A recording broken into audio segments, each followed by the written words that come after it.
자, 제가 문현동 금괴 사건을 21탄까지 나름대로 쭉 정리해서 논평을 했습니다. 박근혜 대통령께서 감옥에서 나올 수 있는 문제와 문현동 지금 정충재, 김일성, 백준흠 이 금괴 사건, 이것과는 어떤 연관이 있는가를 생각해 보겠습니다.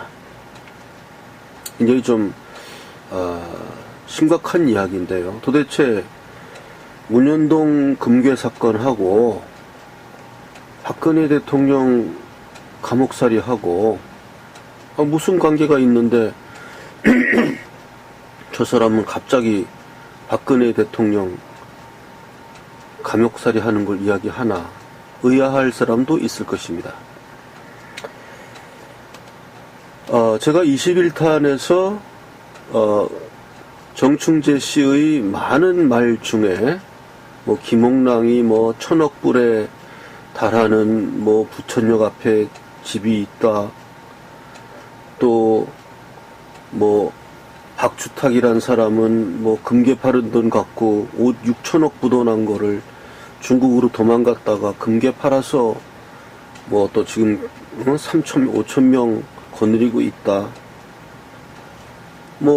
저는 거기서 한 20개 정도 사례만 얘기를 했는데, 실제로는 그 백준흠 씨가 이야기하는 건 40개 정도를 이야기했어요. 제가 이제 한 20개 정도는 빼고 좀 기억하기 쉬운 것들만 한 20개 이야기를 했습니다. 또 누구는 뚝섬 옆에 초호화 아파트에서 살면서 공무원 직장도 다 그만두었다. 근데 알고 보면 그 사람은 내년도에 정년 퇴임할 사람이고, 그 공릉동 그 빌라에서 지금 살고 있고. 그래서 제 댓글들 올라온 것들 중에 보면 백준흠이 돈이 많긴 많은가 보다. 어곡하는 것 보니까 이렇게 댓글 쓰신 분들이 있는데, 그거는 너무 머리가 나쁜 결과예요. 백준흠 씨한테 제가 질문을 했습니다. 그렇게 3억씩 현상금 건다 하면은 너무 돈지랄 하는 것 같지 않냐? 이렇게 얘기하니까 백준흠 씨가 아주 명답을 했어요. 어떤 명답을 했냐 하면, 지금 태평TV 보면서 정충대를 믿는다고 하는 사람들, 그 사람들이 내가 낸 그 사람들이 그 증거를 찾으러 다닐 거 아니냐? 예? 김옥랑이다, 무슨 박주탁이다, 강석이다, 이런 사람들에 대한 증거를 찾을 수 있다고 확신하는 사람들 아니냐? 태평TV 보고 정충대 말 믿는 사람들이야말로 내가 낸 이 현상금을 탈 수 있다고 생각하는, 즉 증명할 수 있다고 생각하는 사람들 아니겠는가? 그 사람들은 내가 320조의 금도굴범이라고 생각한다. 그 사람들에게는 내가 엄청난 거부이다. 그 사람들은 내가 3억씩 줄 수 있다고 생각한다. 그래서 내가 3억의 현상금을 걸었다. 이런 굉장한 명답을 했어요. 역시 사업가답게 아주 총기찬 답변을 이제 하시더라고요. 그래서 그런 깊은 뜻이 있었는가. 그분은 이제 백준흠 씨는 절대 사실이 아니기 때문에 입증할 수 없다. 100억을 걸든 3억을 걸든 그렇게 해서 하는 것이고, 어쨌든 그걸 입증할 수 있다고 생각하시는 분들은 그 문현동 그 도굴 밤에 몰래 가서 한번 들어가 보시든지, 저는 일체 입증할 시도할 생각이 전혀 없습니다. 저는 입증할 수 없다고 저는 생각하기 때문에 저는 그런 생각이 전혀 없는데요.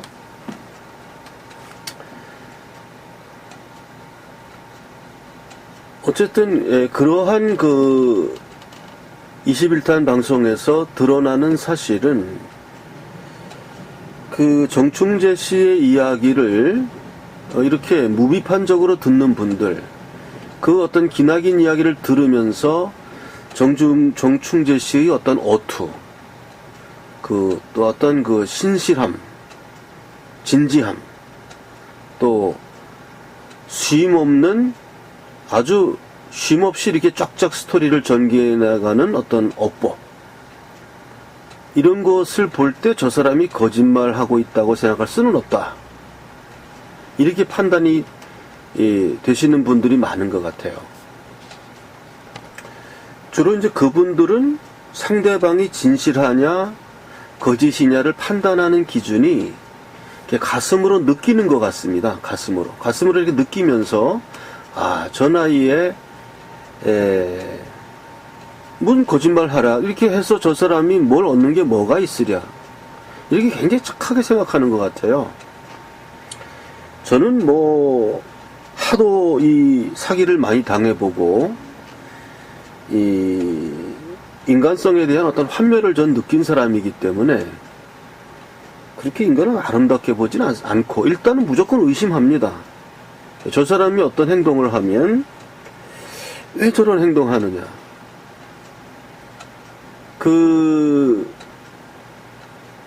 저는 사람들에게 이제 의심을 좀 해보라 이런 말을 좀 권유하는데요.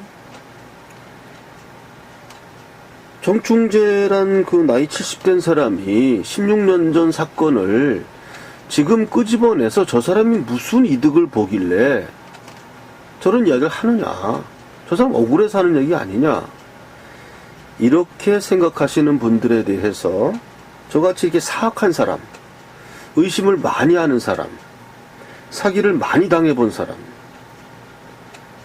나름대로 사업이랍시고 좀 해본 사람, 이런 사람이 내세우는 의심의 스토리를 하나 들려드리겠습니다. 무슨 사업이든요, 투자를 받아서 사업을 했는데 그 결과가 안 좋게 나타나면 일단은 사기로 몰립니다.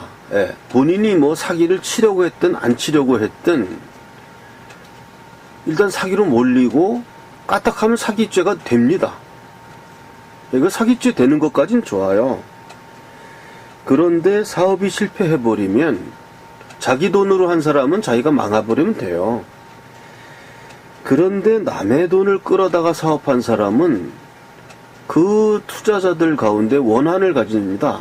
이 사업가에 대해서 내 좀 갚아라 이러면서 와일드한 사람은 칼 갖고 매일 기다리기도 하고, 와일드하지 않은 사람은 맨날 굿하면서 원망하고 저주하고, 더 약한 사람들은 화병 걸려 죽기도 하죠.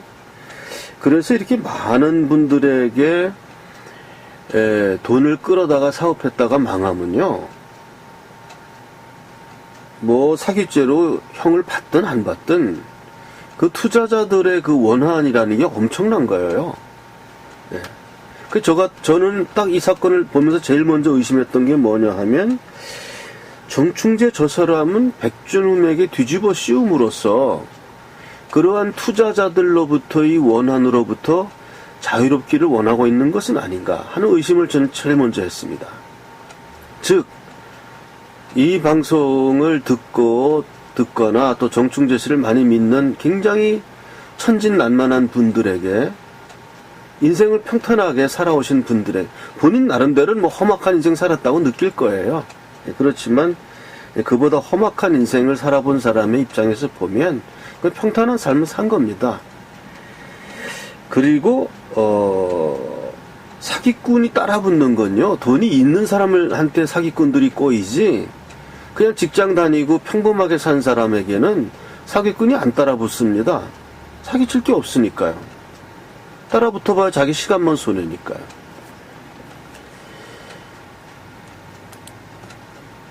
그래서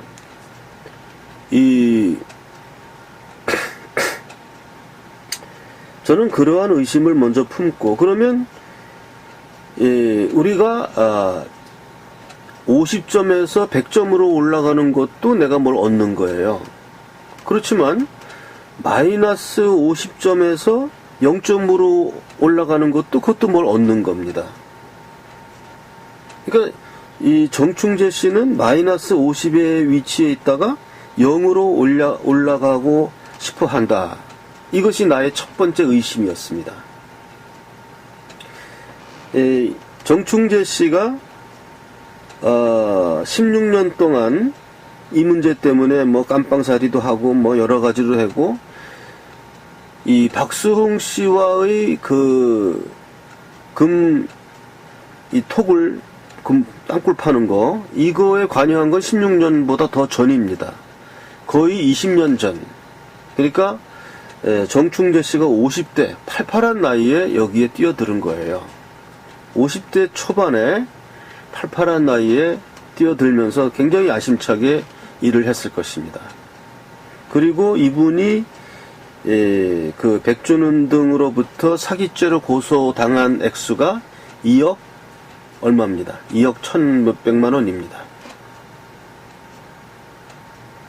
이분은 그 문현동 금 캐낸다는 그 아이템을 가지고 그 형사소추가 한 2억 정도 된다 그러면 우리 같은 사람은 최하 이 사람이 한 10억 정도는 주변으로부터 돈을 끌었겠구나. 또는 그 10배수 한 20억 정도는 근처 주변 사람부터 돈을 끌었을 수 있다. 우리 같은 사람은 그렇게 생각합니다. 왜냐하면 돈 가진 사람들 중에는 고소를 안 합니다. 내가 돈 뭐 1억 투자했다가 날리면 아이 뭐 그냥 잊어버리지, 이런 분들이 있어요. 돈 가진 사람일수록 그렇습니다.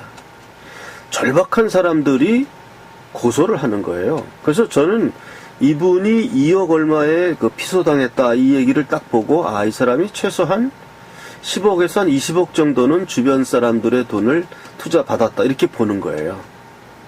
그래서 그 돈을 가지고 지난 한 20년간을 살았다. 그리고 이제 백준음이라는 사람이 나타났을 때에 정충재 씨는 밑에 그 박수홍 씨랑 파놓은 그 굴을 이용해서 이 모든 것을 백준음 씨가 금을 도굴해 갔기 때문에 당신들한테 내가 투자받은 돈을 내가 무슨 수로 갚겠느냐 하면서 벗어나면 굉장한 얻는 겁니다. 정충재 씨는. 우리 같은 이렇게 사악한 사람들은 이런 추리를 해요. 그렇게 덜썩하고 믿지 않습니다. 저 사람이 뭘 얻겠다고 70살 된 나이에 이제 와서 다 끝난 일을 또 끄집어낼까, 이렇게 생각하지 않습니다. 내가 돈을 20억을 10억을 버는 것도 위로 올라가는 거지만 원한 맺힌 사람들의 원한으로부터 해방되는 것도 내가 자유롭게 되는 거예요. 예. 이런 어떤 돈의 흐름, 사업의 경험, 이런 것이 있는 사람들은 아마 저와 비슷한 공유되는 감정을 가질 것입니다. 그렇기 때문에 저는 누구를 완전히 믿을 수가 없습니다. 이렇게 쓰라린 경험을 한 사람들은 인간을 믿는다는 것이 너무나 허황된 것이라는 것을 알아요. 쓰라린 경험이 없는 사람들은 이런 걸 잘 이해를 못하겠지만, 예. 그래서 그러한 어떤 의심을 가지고 이렇게 바라보는 것입니다. 저는 제 댓글들을 읽어보면서 이렇게 정충재 씨를 이렇게 두둔하는 사람들의 댓글이 많이 올라올수록 저는 어떤 성취 동기가 생깁니다. 그리고 다른 뭐 선구자 방송 같은 데 댓글을 봐도 제 사이트만큼 이렇게 아주 극렬한 반대 댓글이 많지 않아요. 보면 제 사이트가 아주 극렬한 이런 반대 댓글이 많습니다. 그 원인이 뭔지는 제가 잘 모르겠어요. 왜 제 사이트에 접속하는 분들이 정충재 씨를 적극 지지하는 사람들이 아주 강렬한 댓글을 올리는지 그 이유는 제가 모르겠습니다. 다만 제가 성취동기를 느끼는 것은 이렇게 반대하는 사람들이 나에게 많이 온다는 것 자체가 내가 나를 반대하는 사람들을 만나는 거하고 찬성하는 사람들을 만나는 거하고 내가 어느 쪽에 할 일이 더 많겠어요? 반대하는 사람들을 만났을 때에 할 일이 더 많은 겁니다. 자, 이야기가 너무 이제 서론이 길었는데 그러면 이 문제가 왜 박근혜 대통령이, 저는 박근혜 전 대통령이라고 부르지 않습니다. 박근혜 대통령입니다. 박근혜는 지금도 현역 대통령입니다. 저는 그렇게 생각합니다. 그것은 촛불 탄핵이 부당한 것이었고, 촛불 탄핵은 그 원인과 결과, 진행 과정 모든 것이 부당한 것이었습니다. 그렇기 때문에 박근혜는 대통령입니다. 전 대통령이 아닙니다. 박근혜 대통령의 그 감옥 생활과 이 문현동 금괴 사건, 소위 금도굴 사건, 이것과 도대체 무슨 관계가 있길래 저 사람은 갑자기 박근혜 대통령의 감옥 생활을 끄집어내느냐. 저는 좌절감을 느낄 때가 많았습니다. 이 댓글들을 읽어보면서 저는 이 촛불 탄핵하는 그 촛불 혁명파들, 그들의 행동을 관찰했었지요, 과거에. 그들은 어떤 식으로 행동했냐 하면 국정농단이다. 박근혜가 7시간 세월호 7시간 구술했다. 비아그라가 엄청나게 쌓여 있었다. 최순실의 국정농단이다라는 어떠한 사실 무근의 탑을 쌓은 후에는 이제 그 탑에 올라가서 그 탑의 힘으로 더 이상 어떠한 이야기도 들으려고 하지 않고 폭력으로 나왔습니다. 그들의 자세가. 그들이 열린 마음으로 왜 이 탄핵이 부당한 탄핵이며 이 과정이 무엇이 잘못된 것이며 이런 것을 애타게 이야기하는 사람들의 이야기에 대해서 귀 기울여 듣는 그런 어떤 열린 마음이 있었다면 촛불혁명은 일어나지 않았습니다. 그러나 그들은 일단 어떤 선입관이 형성되고 나면 일체 귀를 막고 우리는 촛불을 들고 진행한다. 박근혜 물러가라. 감옥에 가라. 이러면서 일사천리로 지금 박근혜 대통령을 탄핵하는 이러한 촛불혁명이 일어났습니다. 그럼 그런 사람들은 뭐가 특징이냐 하면 일단 자신의 어떠한 신념이 생긴 후에는 어떠한 이야기도 듣지 않는 겁니다. 어떠한 이야기도 듣지 않아요.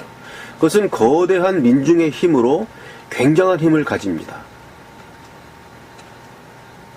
그 비슷한 현상을 나는 지금 이 문현동 금괴 사건에서 보는 것입니다.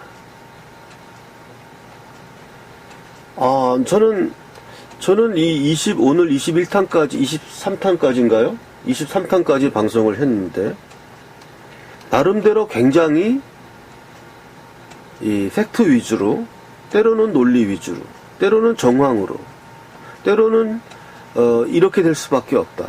이런 식으로 설명을 하면서 한 가지 한 가지 매우 치밀하게 설명을 했다고 생각합니다.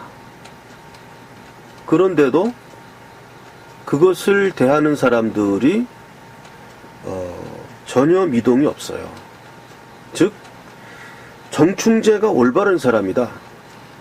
백준음이 사기꾼이다. 라고 하는 어떠한 관점이 생긴 거예요. 이 촛불혁명 때처럼 그들이 가졌던 어떤 촛불혁명과 같은 그러한 관점이 형성되었다는 것을 나는 느꼈습니다. 그것을 많이 느꼈어요. 때로는 굉장히 제가 어저께 20탄이죠, 20탄. 20탄 방송, 21탄까지 방송했네요, 오늘. 20탄 방송에서 금도굴에 실익이 없다. 예. 백준음이 14%의 지분을 갖고, 정충재가 20%의 지분을 갖고, 나머지 그 80%의 지분을 다 나눠 갖는 이런 구조에서, 백준음이 금도굴을 결행할 하등의 이유가 없다. 아무런 실익이 없다.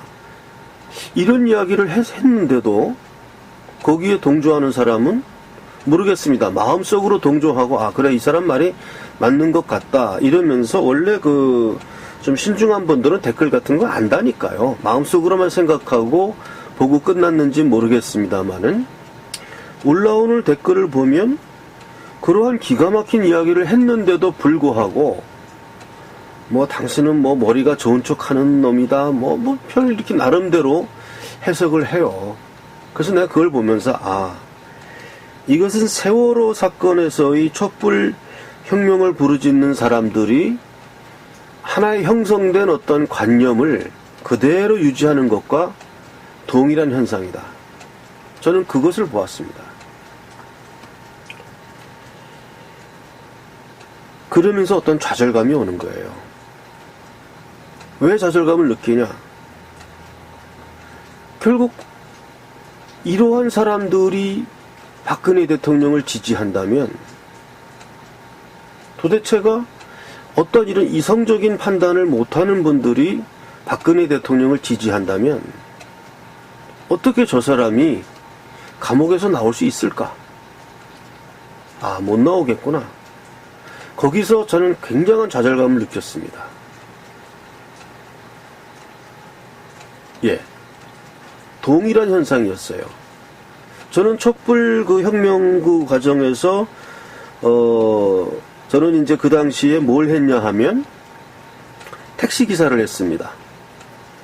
택시기사를 하면서 수많은 손님들과 논쟁을 벌였습니다.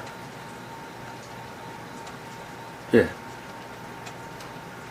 그냥 논쟁이 싸움이 되고 한 달 하고 그만뒀는데, 너무 힘들어서 그 사람들이 갖고 있는 굉장히 단단한 어떤 선입관 거기에 대해서 저는 굉장히 좌절을 했습니다. 그 당시에 택시기사 하면서 사람들을 나름대로 말싸움을 하든 뭘 하든 해서 사람들을 한 명이라도 이 박 대통령 탄핵의 부당함을 알리겠다고 시작을 했는데 저는 그때 한 달 동안 하면서 한 명도 설득하지 못했어요. 한 명도. 전부 싸우고 끝났습니다. 손님들하고. 사람들은 굉장히 격렬하게 나의 이야기를 듣지 않았어요. 그 현상과 이번에 문현동 금괴 사건에서 드러나고 있는 이 댓글의 현상을 보면 저는 매우 동일하다는 것을 많이 느끼면서 이게 박근혜 대통령이 까딱하면 이거 90몇 세까지 살 수도 있겠다 하는 어떤 그 좌절감 이런 걸 많이 느꼈습니다. 제 사이트에 들어와서 정충재 씨가 정말 좋은 분이고 김일성 씨가 애국자고 이렇게 생각하는 분들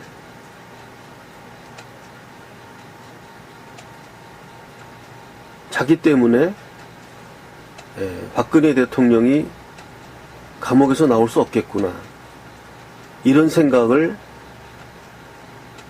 한번 해보시지 않겠습니까? 댓글들 중에 지금 유튜브 매체에서 태극서랑, 선고자 방송, 영우 방송, 또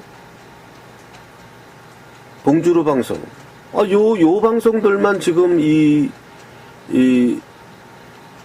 문현동 금괴 사건을 다루고 왜 다른 유튜브에서는 여기서 눈을 감느냐?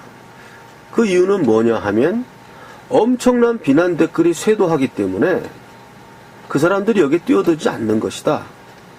비겁한 것이다. 태극사랑은 용감한 사람이다. 이런 댓글을 제가 본 적이 있어요.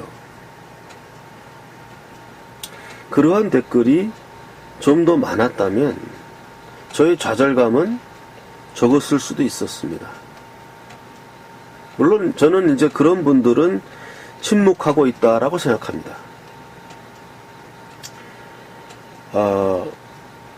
과연 박근혜 대통령을 석방시키기 위해서 박근혜 대통령을 지지하는 우파의 국민들은 뜨거운 가슴만으로 될 것인가?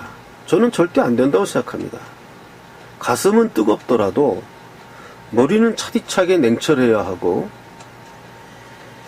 지금 저는 팩트 위주로 하겠습니다. 오늘 21탄에서 정충재 씨가 얘기했던 많은 이야기, 뭐 김옥랑이 뭐 1000억대 부천 앞에 부동산 갖고 있다. 또 누가 무슨 뚝섬 어디에서 엄청난 거에 있다. 또 누가 무슨 마이바흐 타고 다니고 그런다. 근데 그 모든 것이 다 거짓말이었어요. 한두 개가 아니었어요. 나현철이란 사람은 정충재 씨 표현에 의하면은 지분 1% 갖고 있으면 벌써 몇 조 되는 돈인데, 그분은 요양원에서 살고 있다고 해요. 그렇게 거부가 요양원에서 그렇게 허름하게 살아야 될 이유는 없습니다.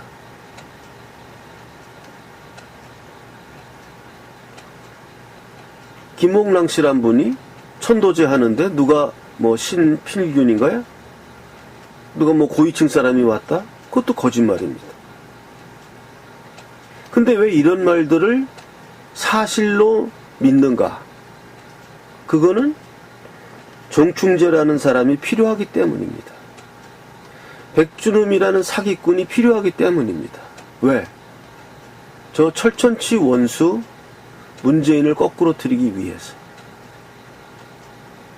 그러나 그러한 맹목적인, 무비판적인, 비논리적인 가슴만으로 하는 것 가지고서는 절대로 박근혜 대통령은 나올 수 없습니다.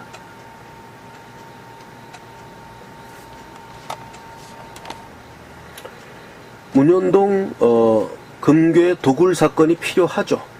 예, 정충재 씨 말대로 거기에 노무현이 연관돼 있고 문재인이 배후 세력이라면 이거야말로, 이건 그대로 문재인 바로 감옥으로 가야죠. 그러면 도둑이 왜 대통령을 합니까?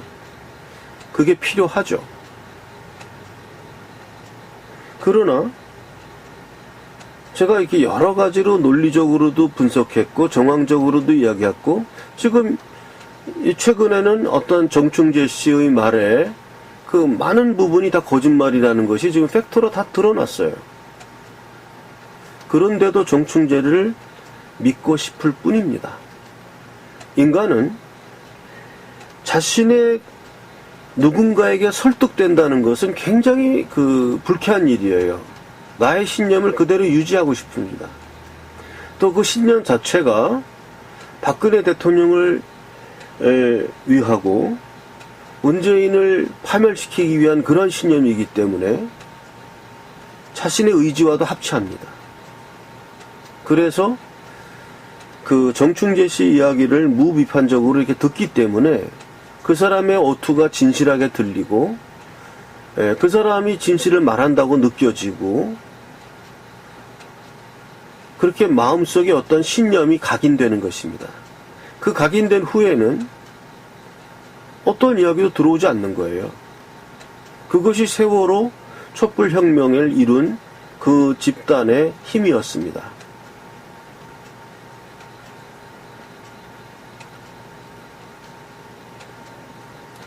이러한, 저는 그래서 좌절감을 느꼈다고 이야기했고, 정충재 씨는 왜 무엇 때문에 이명박 집권기, 박근혜 집권기에는 가만히 있다가 왜 이제 와서 문재인 집권기 가장 불리한 시기, 이명박 집권기나 박근혜 집권기에 이러한 문제를 터뜨렸다면 그 사람들이 도와줄 수 있었어요. 노무현을 수사하기 위해서 이명박 대통령이 그렇게 애썼잖아요. 그런데 노무현이 배우라는 이런 것가 제보가 되고 한다면, 그리고 이것이 사실이라면 노무현이 뭐 자살 아니라 자살 뭐 수백 번 했다고 하더라도 좌파 사람들마저도 노무현에게서 등을 돌렸을 것입니다. 노무현이 문현동 금괴 320톤을 해먹은 사람이다. 이것이 밝혀진다 그러면, 그리고 그러한 수사를 이명박 씨나 박근혜나 이런 분들이 막을 이유가 없어요.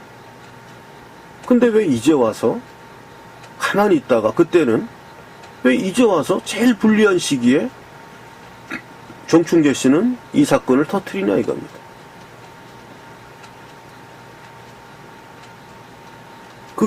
그게 이해가 안 가는 일입니다. 이러한 여러 가지 설명에도 불구하고 마이동풍이에요. 예. 마이동풍입니다. 저는 제 개인적인 어떤 입장에서는 뭐 좌절할 이유도 없고 아무것도 없어요. 예. 그럼 당신 뭐 그렇게 생각하나 보다. 뭐 당신 맘이지 뭐. 이러고 하면 끝납니다. 그러나 제가 좌절하는 이유는, 이것이 현 주소라면 우파 국민들이, 물론 우파 국민 전체는 아니겠지요.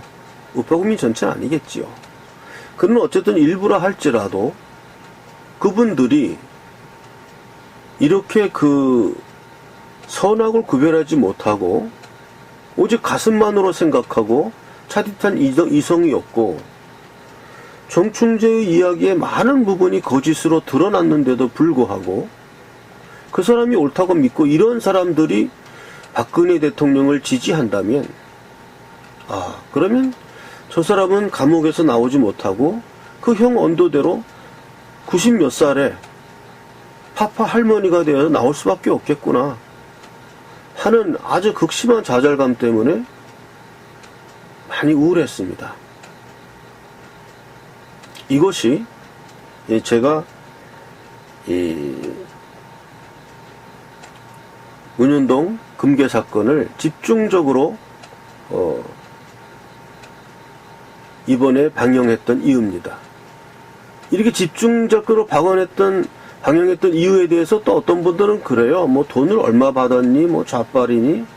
참 가소로운 얘기죠. 가소로운 얘기입니다.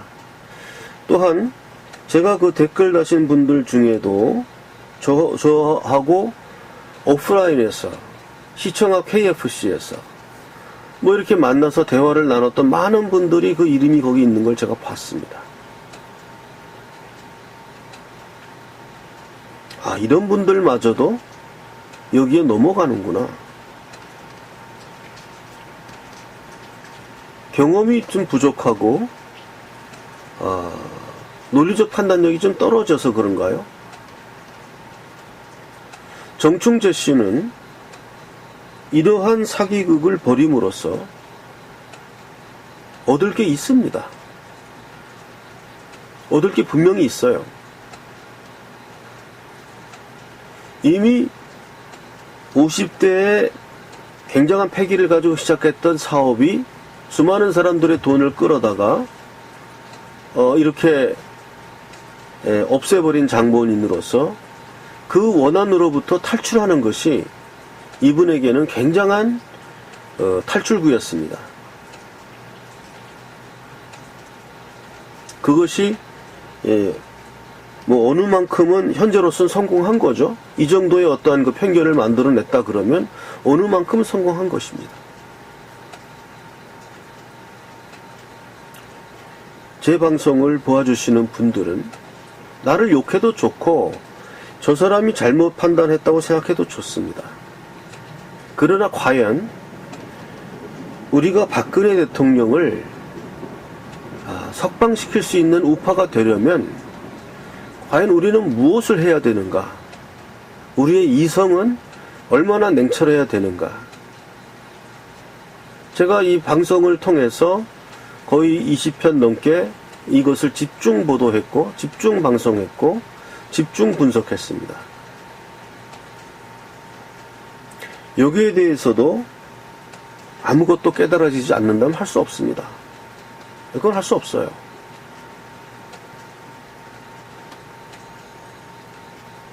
자신의 생각이 맞는 것인지, 불행히도 제가 그 선구자 방송이나 영우 방송, 봉주루 방송 이런 걸 조회수를 보면 얼마 되질 않아요. 얼마 되질 않아요.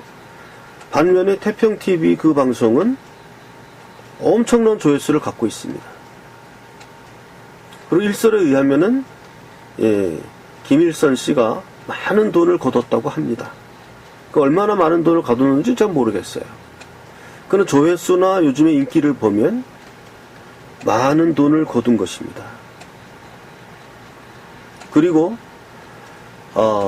지금 김일선 씨가 하는 얘기를 들어보면 뭐 진상조사위원회를 꾸리자, 뭐 10km를 파야 된다, 부산에. 이렇게 해서 지금 이 백준흠 씨가 제시하는 백준흠 씨가 이제 그 땅을 파보자는 걸 다 이제 받았잖아요. 이렇게 되니까 이제 도망갈 길을 찾는 것입니다. 그 밑에를 파보면 진실이 나오니까요. 거기에 정말 오래 공장 어떤 그게 있는지, 그거에서 도굴한 어떤 흔적이 있는지 이게 나오게 돼 있거든요. 그러니까 상대방이 받아들일 수 없는 어떠한 조건을 제시하면서 물타기를 하면서 벗어나려고 하는 것입니다. 왜 10km 반경의 부산 지역을 파봐야 됩니까? 이 받아들일 수 없는 조건을 제시하는 거예요. 이거는 북한 공산주의자들이 상대방이 받아들일 수 없는 조건을 제시하면서 빠져나가는 수법과 매우 비슷합니다.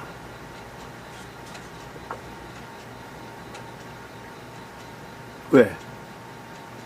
그것은 그렇게 함으로써 시간을 벌고 자기는 모금을 계속할 수 있어요. 여기서 파봐서 지금도 저나 이런 선구자나 이런 데서 노력을 해서 태평TV의 조회수가 약간은 감소했습니다. 약간 타격을 입혔어요. 그리고 많은 분들이 저나 선구자, 봉주루, 영우방송 이런 방송을 보면서 진실을 깨달은 분들이 많이 있습니다.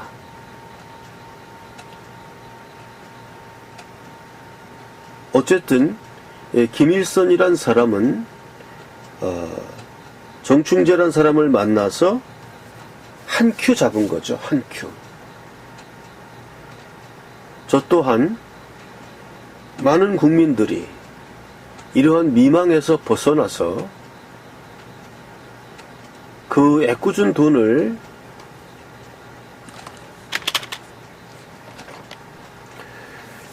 그 정말 소중한 그런 돈을 그쪽에 다 빨리고 시간을 뺏기고 이념을 빼앗긴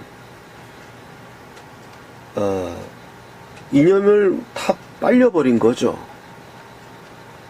그러한 데서 하루속히 벗어나기를 바랍니다. 그 길이 그렇게 벗어나와야만, 그리고 정말 이성적인 길을 가야만, 이성적인 길과 뜨거운 가슴을 합친 정말 올바른 힘을 가진 사람들이 박근혜 대통령을 지지할 때만이 저분이 감옥에서 나올 수 있다는 것을 우리는 깊이 생각해야 할 것입니다. 오늘 방송은 여기까지 하겠습니다.